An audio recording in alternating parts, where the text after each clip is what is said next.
Parla tifoso dell'Azzurra. Siamo tornati con le ultime notizie dal nostro club preferito.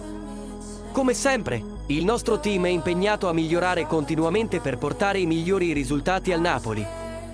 Quindi, prima di approfondire questa entusiasmante novità, vi chiedo di lasciare un mi piace e di iscrivervi al canale, perché il vostro supporto fa la differenza. Andiamo, parleremo oggi delle parole di Rudi Garcia, il nostro allenatore, dopo la clamorosa vittoria del Napoli su Lecce. Garcia ha sottolineato che imparare una lezione importante. Ha elogiato il modo in cui la squadra ha gestito la partita, cercando di partire forte e di segnare presto. L'allenatore è stato contento del gol di Østigård. Arrivato su punizione laterale, qualcosa che hanno scoperto come un'opportunità.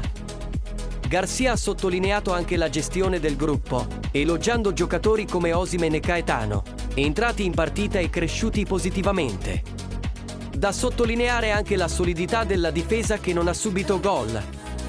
L'allenatore in carica ritiene che la lezione della precedente partita contro il Genoa sia stata imparata e lo apprezza molto.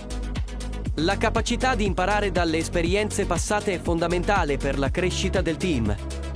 È bello vedere il Napoli in forma e con un allenatore che si impegna a migliorare la squadra ogni partita.